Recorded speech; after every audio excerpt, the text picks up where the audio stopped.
In this interview, we hear from Anastasia, the founder of UK Hired, a Russian international student from UCL. She shares her story about how she stayed in the UK by successfully applying for a Tier 1 startup visa. Enjoy.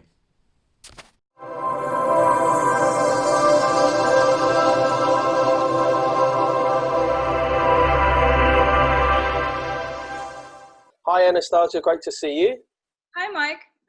Yeah, good to see you. Thank you for inviting me in. No, thanks so much for coming on, as I understand that you're currently on holiday in Spain. Yeah, I am. Finally enjoying some sun. Enjoying some sun. So yeah, great to have you here. Been a we've been big fans of UK Hired and the company and everything that you're doing. I wanted to get you on today to really understand maybe a different dynamic of a young and successful entrepreneur. Yeah, that's. Um, I'm down.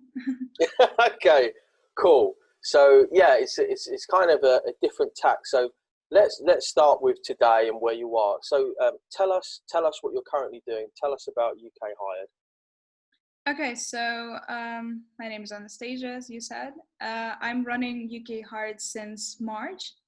So I used to be an international student on Tier 4 visa in the UK. And then in March this year, I switched to Tier 1 startup visa with UCL. So that's the time when I launched my first company. And UK Hired is a platform for international job seekers who require work permits to work in the UK. So the solution that I'm currently offering is a job search, a simplified job search for visa sponsoring jobs. So the way it works is I created like an algorithm that checks if the job passes visa eligibility criteria, because as you probably know, there are quite a few, and not everyone is familiar with it.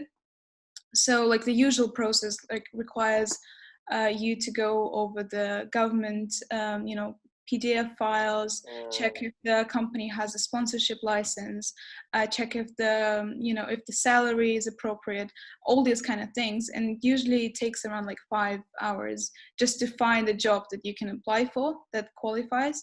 Or if people don't know about those requirements, they're just going to end up, applying for jobs, going through interviews, and then on realizing that the job was never going to be sponsoring visas. So that's the sort of problem that I intend to solve.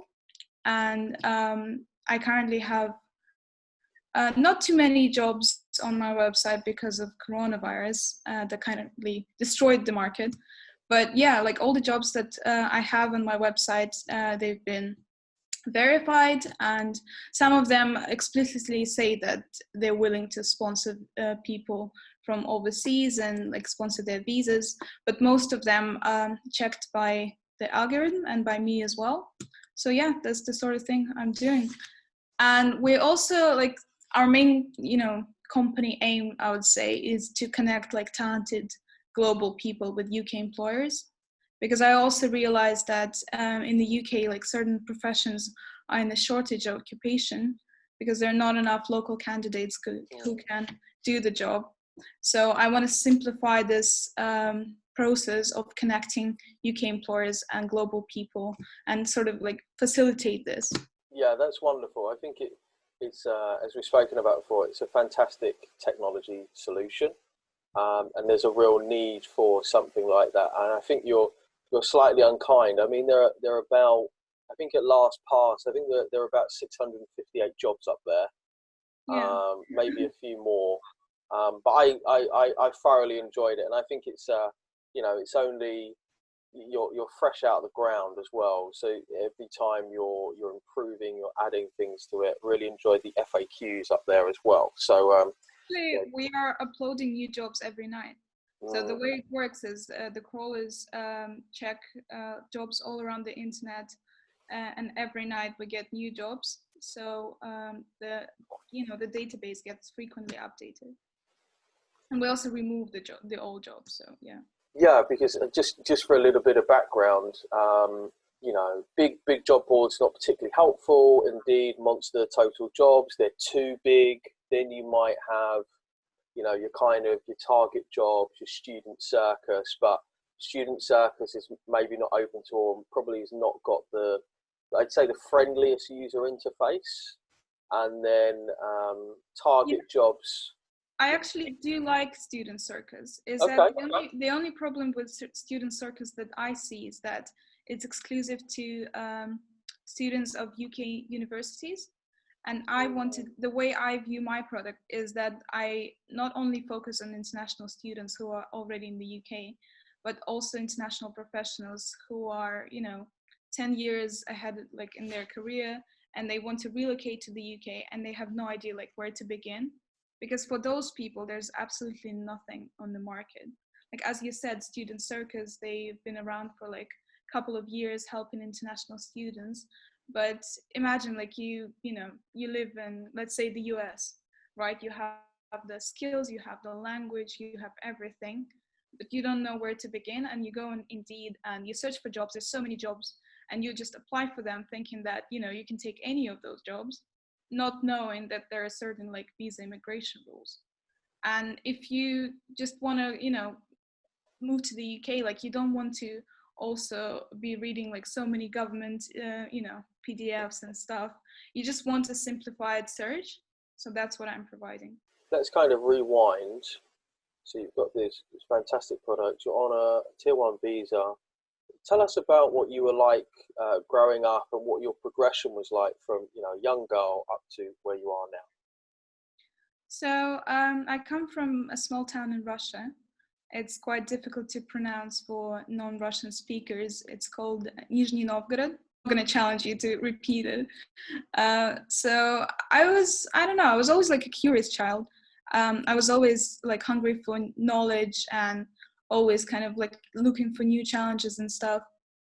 Most of my childhood I spent with my grandmother, and she was like a very old style lady, like quite demanding. She was always like pushing me to, you know, have the good grades at school and stuff, like do so many activities. And I was always like a straight A student, had like no problems. And I think at the age of like 14, I started like discussing the opportunity of moving abroad with my parents. And like for me, that thought was a bit intimidating, but also so exciting, like getting out of my small town and like exploring the, you know, the world out there.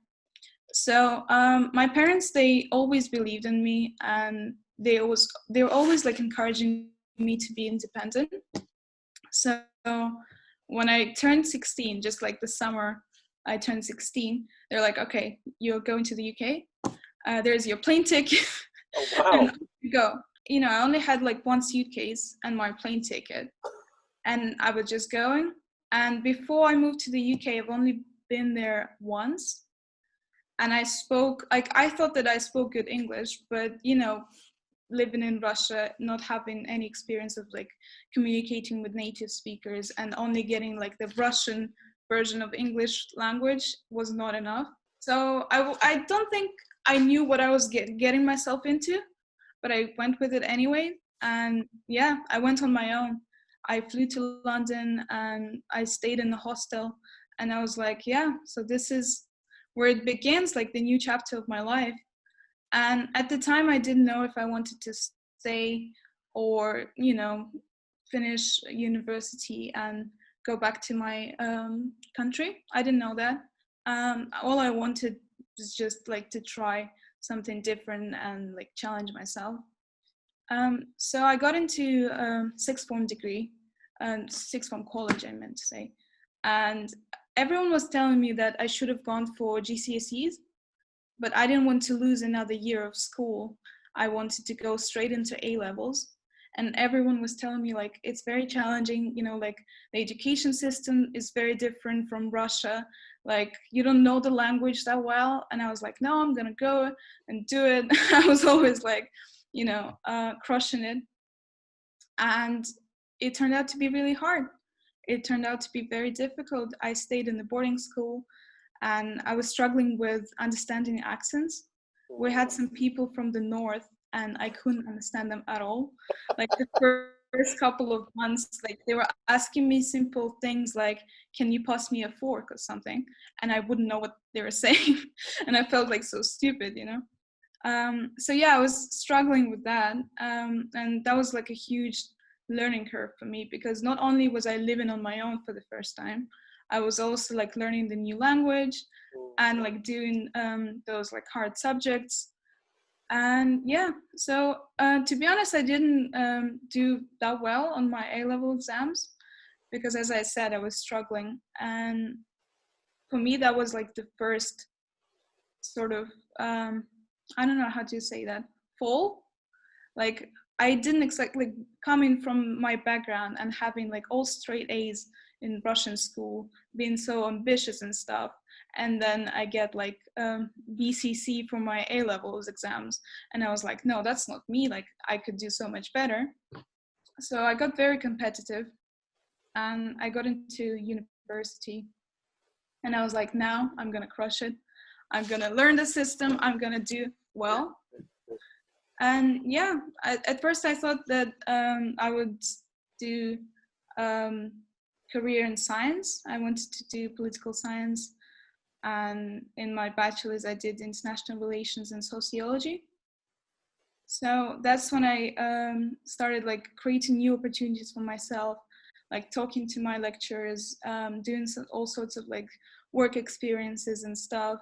I was always hustling, like trying new things. And that's when I understood that I want to stay in this country. So I was looking for a way how to stay here, and started thinking naturally about work visa. And you know, getting work visa is very difficult, and that's how I sort of first approached the problem that I'm trying to solve right now with my product. Because at the time, I think I started considering this when I did like second year of university, and I was like, I don't think Student Circus was even around back then. So there was like nothing, and I was on my own. I didn't know where to begin. I didn't know like how to look for jobs. I didn't have a strategy in mind. And I guess you experience that a lot with your clients, right? Like they're clueless, absolutely like clueless again. And so I was going through different like job interviews, but nothing would help me. Like no one was offering me visa. People were saying like, sorry, you're great, but you know, we're gonna hire a local candidate. And at first, like my self-esteem went really down, and I was like, well, what's wrong with me? Like, you know, but then I realized that it's not me that's the problem, it's my strategy.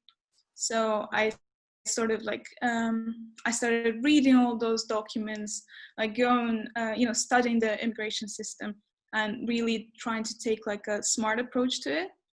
And that's when I started thinking like, I'm not the only one who's struggling with this. Like what if there is a bigger problem? What if like more people are also going through this? And that's how I started like getting first thoughts about UK Hired. I mean, at the time I didn't know it would be UK Hired, but yeah, that's how it all began.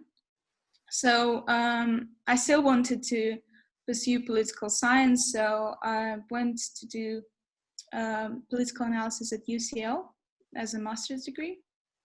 And yeah, but by the time I was there, I was already thinking that, you know, maybe science is not my thing. Maybe I actually want to go out there in the world and like create some products, like do something. And yeah, that's how I ended up here. Amazing. Yeah. Wow. Getting on a plane ticket. I'll give it. Let's see. I don't think I've ever tried it. Nizhny Novgorod. Yeah, Nizhny Novgorod. It's quite good. Yeah. Oh, cool. Yeah, I love languages. I'm blown away by your story. I just think it's just as a personal aside, part of the reason why I love so much working with international students is I just think their stories are awesome. Like they just, so many times I've sat there and listened to stories similar to yours. I just think, holy cow, like that's amazing. Anybody else, you know, if that was somebody who was one of my friends, I'd be like, you're awesome. Like that's so cool. So yeah, great story, and props to grandma as well. Yeah, Mm. she did some good job. But So actually people don't even, like international students don't even realize how independent they are and like how quickly they grow up, because we are so busy with, like doing so many things and just like trying to make it out there in a different culture, mm, in a different country, that we don't even like stop and think like, wow, we've done such a good job so far. And I think only now I started realizing and like reflecting on all those years that, yeah, I made it. mm. I really want to sort of zero in on this process of your second year, and you're doing all this great stuff. You're networking, you're hustling, you're kind of finding opportunities. And I love that you said, when we were just starting to talk, you said, I'm the kind of person who says yes. And I just think that's what it's about. It is about when people come and say, oh, would you like to try this thing?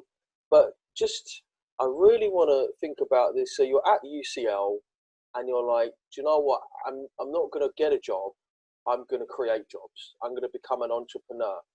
Can you walk us through that process and what happened?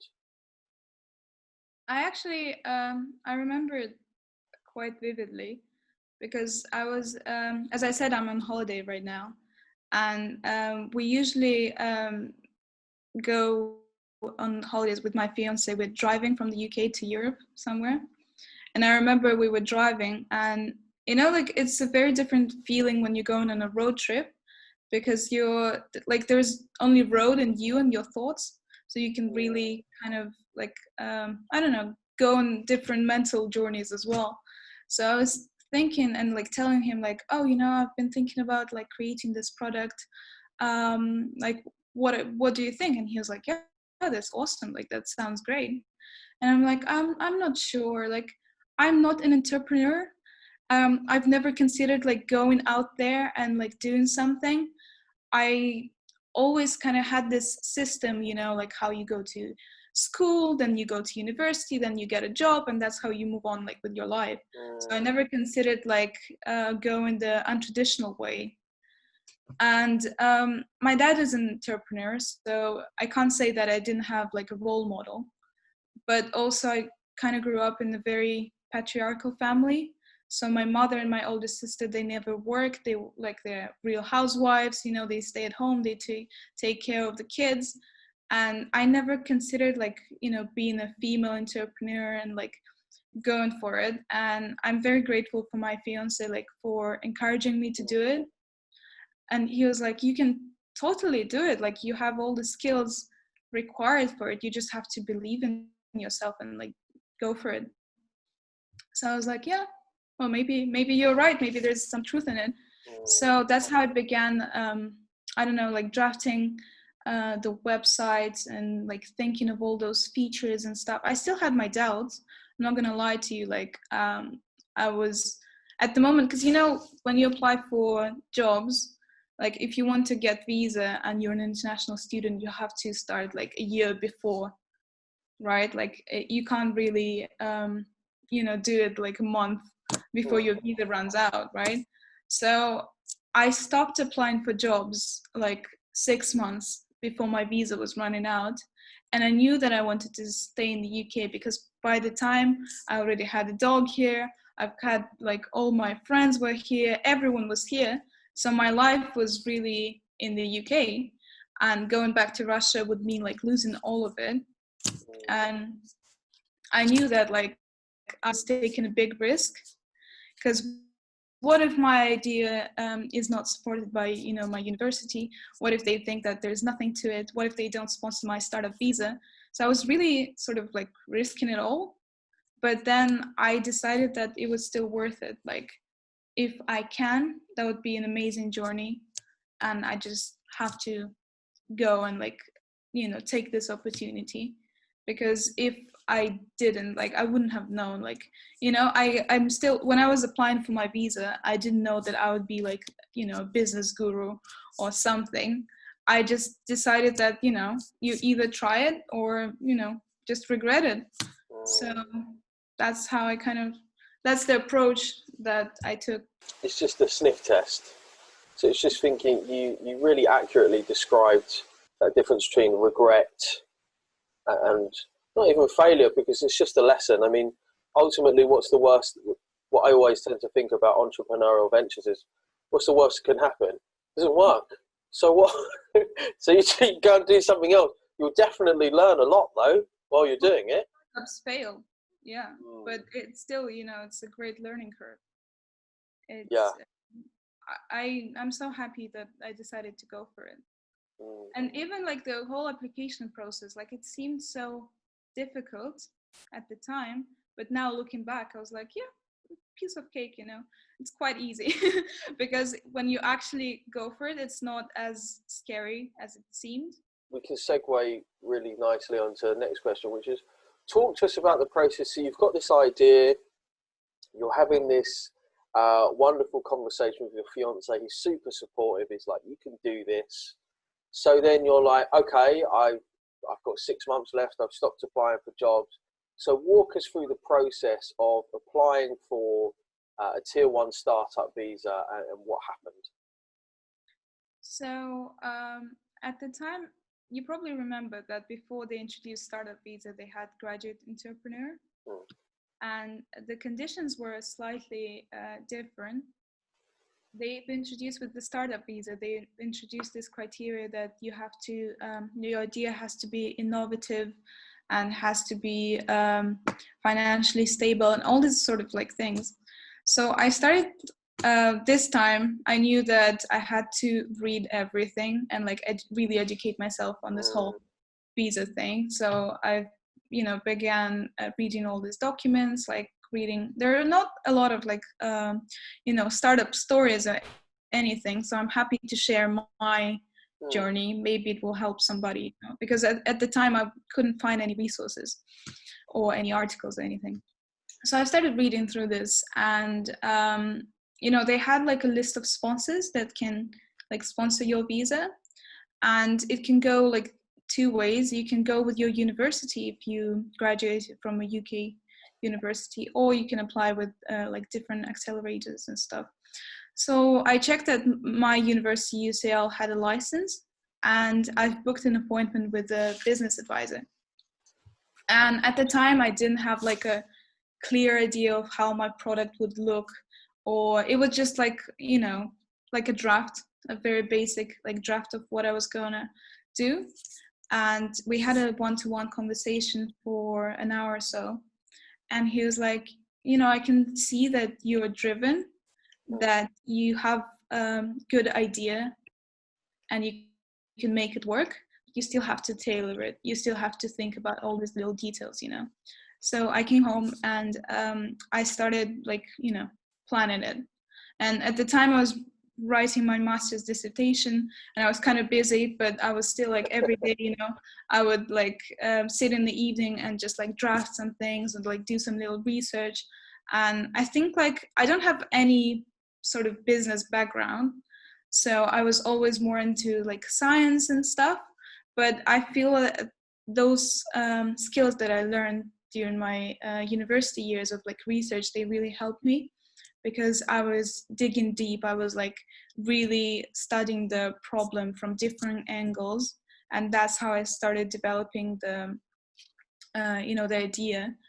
And I found out that the way it works with startup visas in UCL is that you go through this sort of like 3 stages process. So the first one is that you pitch your idea to the business advisor. So I've sort of done that already, but you have to attend some compulsory sessions as well, where they kind of introduce you to the visa and they say that, like, what their requirements are. It's very different from like different sponsors, but with UCL they kind of want this like clear structure.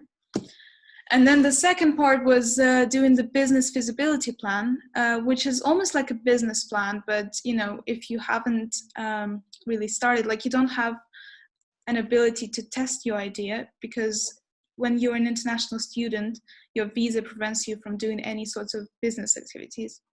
So you can't go out there and you can't like create a product and test it. Like you have to sort of like imagine how it would be, but also the business plan required to do a lot of things. Even with creating the business plan, I learned so much about business. I was reading so many books. I was doing like financial projections, and I'm not good at that, but I had to learn it to, get the visa. And I was also like speaking to different people on Facebook groups, the ones that do immigration in the UK. And I was talking to people, trying to really understand their problem. I was speaking to people who received the visa, because I know quite a lot of them who did, and they were also like sharing their story with me. So I was, gathering all this information and trying to wrap it and like create a product that people would want and need. So the business plan took me, I don't know, like 2 months writing, but the research started like way before that. And I also had to do like a prototype of the website.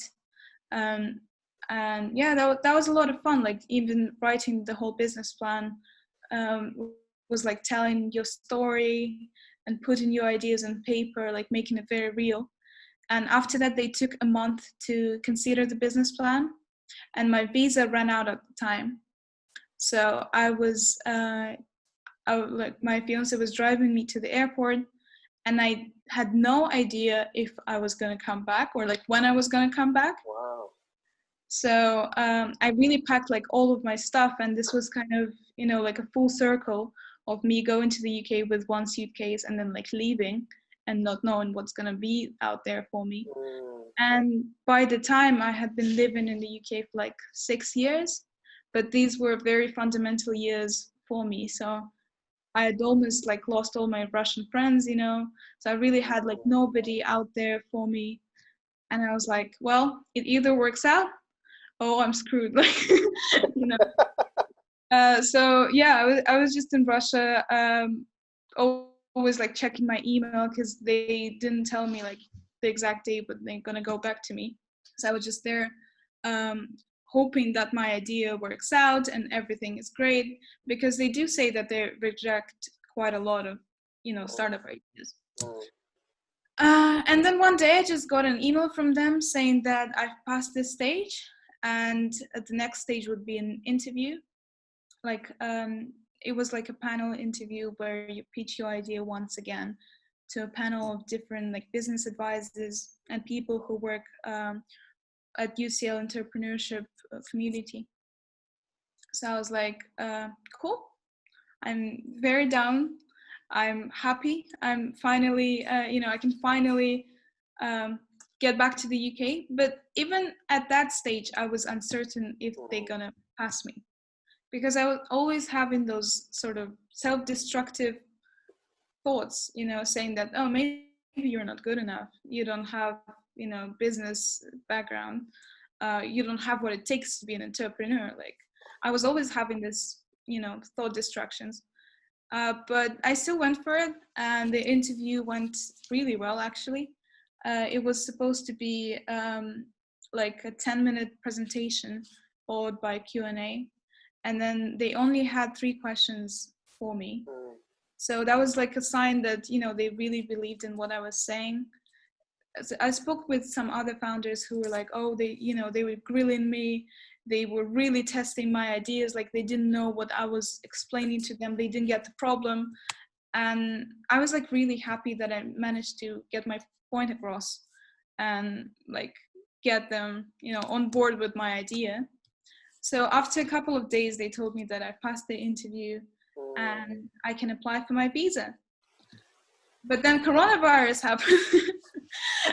And I was like, well, that's a problem, because I might not get my visa in time, because, at the time, all the visa application centers were kind of closing and the borders were closing. So I really jumped off on the, last train and sort of like managed to get back here. And when I did, I was like, well, I have to now launch my business, but also like the market is kind of gone. Everything I had planned out, everything so carefully, every single detail. but I couldn't anticipate that crisis like this would happen. I mean, nobody could, right? So yeah, that's how it all kind of happened. You know, people will see the end result and they'll see this interview or see the website and think, oh wow, that's really well put together. But as you pointed out, you started thinking about this in your second year.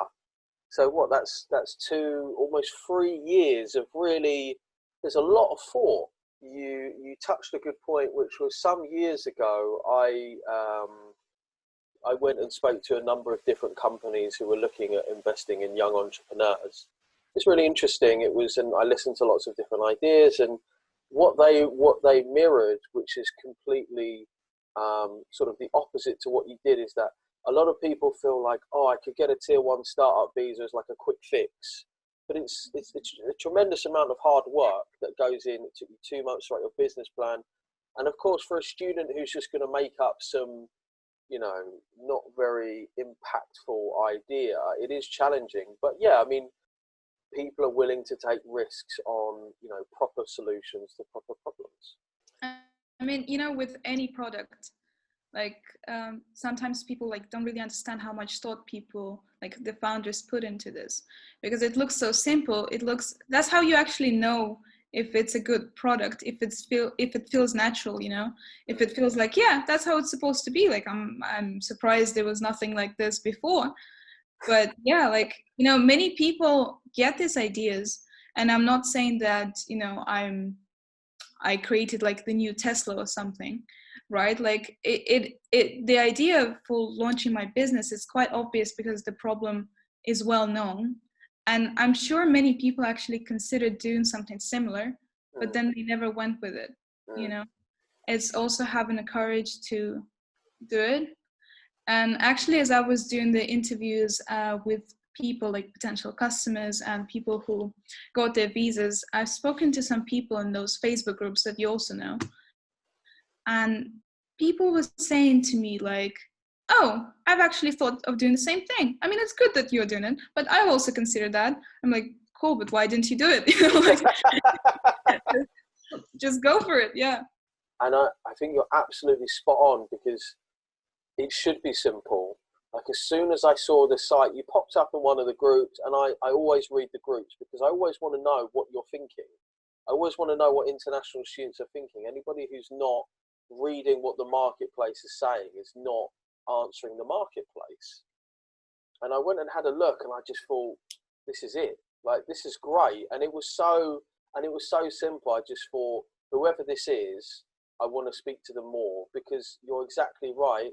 And listening to you now, personally, I'm not surprised so much thought went into it, because the way that it was. What's some great bits of advice or things that you look back on and think, oh, I wish what that person told me was really helpful. I wish I knew that. You know, I think the best piece of advice that I have received is that you just have to believe in yourself, that you can do it. And, you know, you can be your best friend, but also your worst enemy.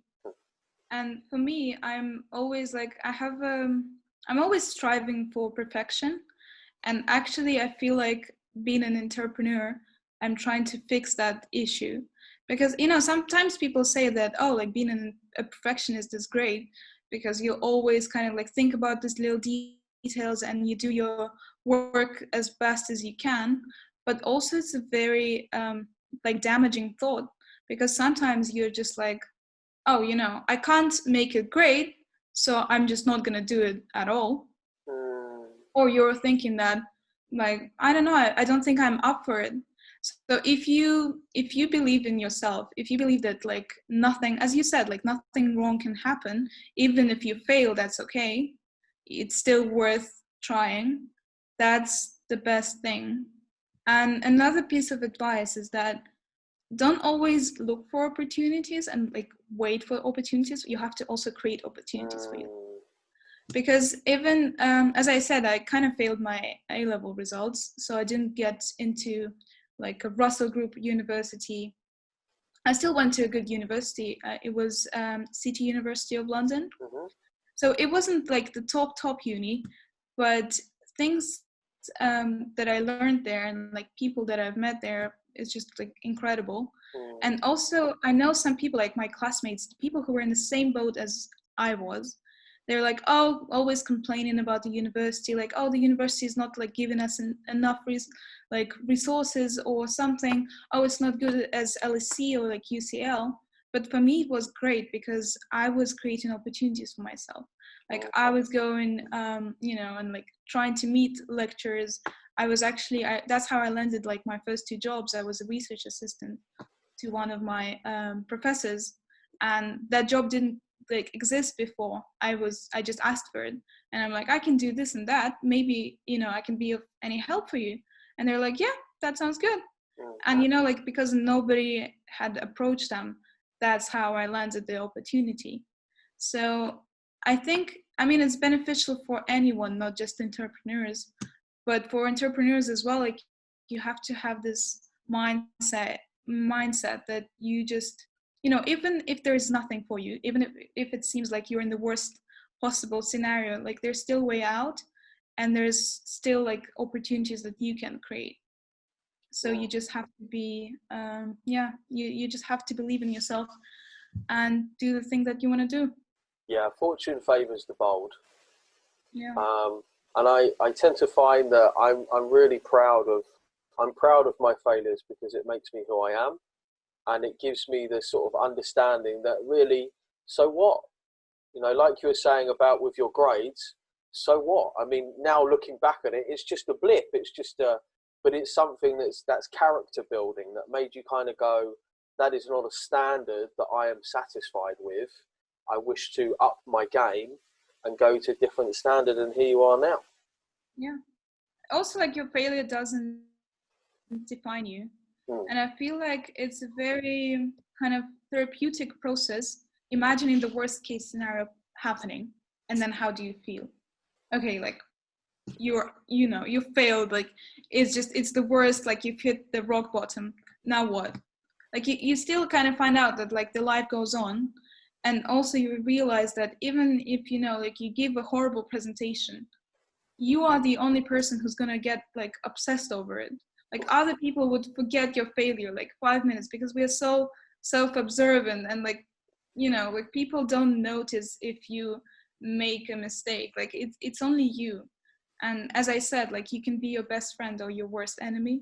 Yeah. So if you don't focus on your own failure and you just move on, like you learn your lesson, that's good. That's the sort of thing that gets you going. Yeah, there's a great video. I'll put the link to it in the description, which is by a guy called Tim Ferriss. He does a TED talk called Fear Setting, when he talks about setting up, basically writing down your greatest fears and thinking about what would happen. Considering the current landscape and everything that's going on, I mean, how do you feel, whether that be on a personal level or from a university level or from a kind of a business level, how can we better help international students? I mean, what are the things that aren't being done or that could be done better? Well, to be honest, I think what you are doing is great, is that you create lots of content that just that's amazing, that you make your content free and available for everyone, that you just share the knowledge, because I think that's the main thing that people lack, is that the understanding of how it works and like the knowledge about the whole system. Because let's be honest, like the UK is not the easiest country to immigrate to. Like it really isn't. Like there's so many like problems and challenges on the way that you have to learn about it. And also I think people should understand that getting a work visa is not easy. And even if you have the help of like you or me, like they still have to do the work. And the sooner they start doing this work, like the sooner they like get the work opportunity or get some internships, like learn a new skill, like you really have to look after yourself. And if you want that visa, like you have to work hard for it. So no matter how many like great resources there are, and I'm happy that there are nowadays that there are more resources like Student Circus or UK Hired, right? Like you are still the one who's gonna sit at the interview, right? Like no matter how good of a preparation you had, like you are still the one who's gonna do the main job. So people should understand that there's no easy way of doing it. Like there's, it's like losing weight. Like you can't have one pill and get like 10 kilograms off you. Like it just doesn't happen this way. You have to work hard for it. So I think like people should have no illusions about it. Like it's difficult, but it's possible. And yeah, it's great that there are so many resources that exist that educate people, that tell international students, their success stories, that say that like you can absolutely achieve it. It's just you have to work hard for it. Yeah, I think what you're speaking about is the sense of personal responsibility, and really not being, as you have described so wonderfully, you had a real deep sense of personal responsibility. I think that's really run for our whole conversation. And in fact, when I speak to a lot of the mainly, as we've spoken about, the talented women that I work with, they have a deep sense of personal responsibility. They don't talk about their parents or their partners. They don't talk about their friends. They talk about themselves and what they believe that they're capable of. And that is essentially, it makes you unstoppable, because you're not competing against anybody else. You're not trying to do something for somebody's love or approval. You're just doing it because you believe that you are worthwhile, and that is what can you do to prevent a person like that? Not very much. Yeah, actually, you said something that reminded me of the words that the business advisor at UCL told me. I was like, so what's the competition for the startup visa? Like, how many people usually apply, and how many places do you have? And he told me, you're only competing against yourself.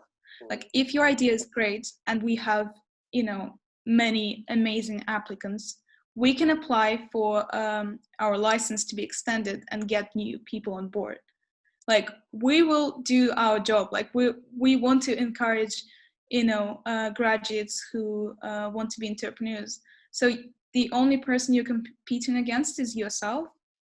And if you present your idea well, if there is an actual problem that your business is supposed to solve, then we up for it. Like we're gonna back you. And yeah, I think that's amazing, because you sort of like always in this mentality of like comparing yourself to other people, right? Like thinking, am I good enough? Am I worthy?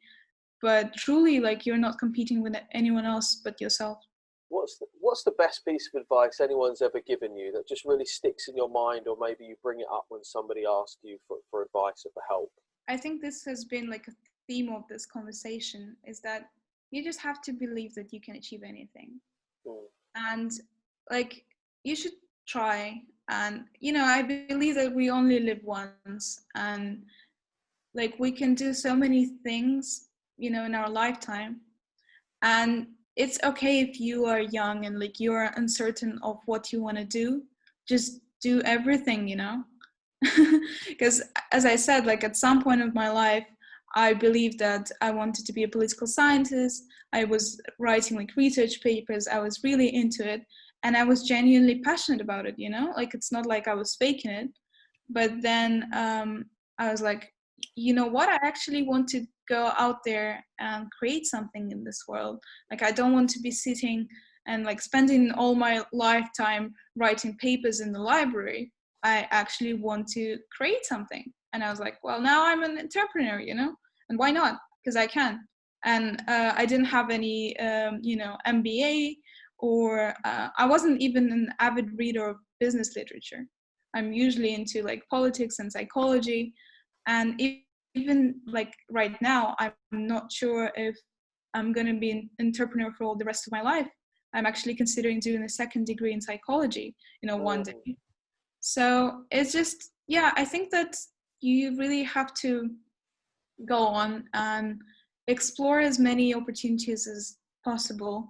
And especially like when you're young, like when you already made it to the UK, you are already great. Like you already went out of your comfort zone. So there is really nothing that can stop you right now. And all of the, all of the challenges, most of them are in your head. And if you overcome them, if you just decide that you can achieve them, then you can definitely achieve them. Is there a particular book or program or video that you feel has been really pivotal for you, has really changed the way that you see the world and you see yourself, or something that you'd recommend for others to consume? I would love to be smart and like quote Plato or something, right? Like say that. But what I'm thinking right now is a couple of years ago, I found a YouTuber called Amy Landina. She's an American entrepreneur, and she talks a lot about like productivity, and she's also an entrepreneur, like a best-selling author. So she's this sort of like boss lady. And what she always says at the end of her videos is she says that go after the life that you want. And that really resonates with me, that, it's really up to us, like how we want to live our lives and what kind of mood do you want to get into. Like, even if, with the morning, like she talks a lot about like morning routines and like waking up early and really setting your morning for success and like setting your day for success, and it's really up to you, like, do the things that you like and live the life that you want to live, like the best possible life and the best possible version of you that you can be. So that's the quote that kind of resonates with me. She also has a podcast, Good Morning, Good Life, I think, or something like Detail Therapy, yeah. So that's something. That's brilliant. I'll put the links to both of them in the description. Anastasia, thank you so much for your time.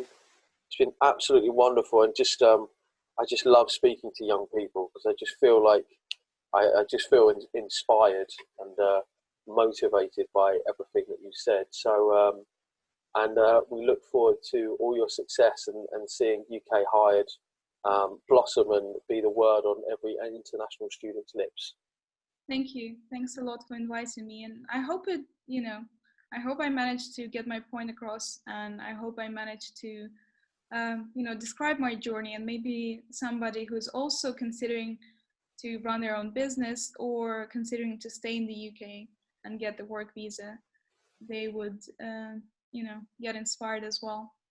And if some of your visitors want to ask me some personal questions, or if I haven't covered everything, you can write to me on Anastasia@ukhired.com. That's brilliant. That's really generous of you. And I will also put those contact details in the description, as well as all of the socials. I'll grab them from Anastasia, put them all in the description, so you can get in touch. And of course, go to ukhired.com and subscribe. All right, brilliant. Thank you so much, and enjoy your time in Spain. Thank you.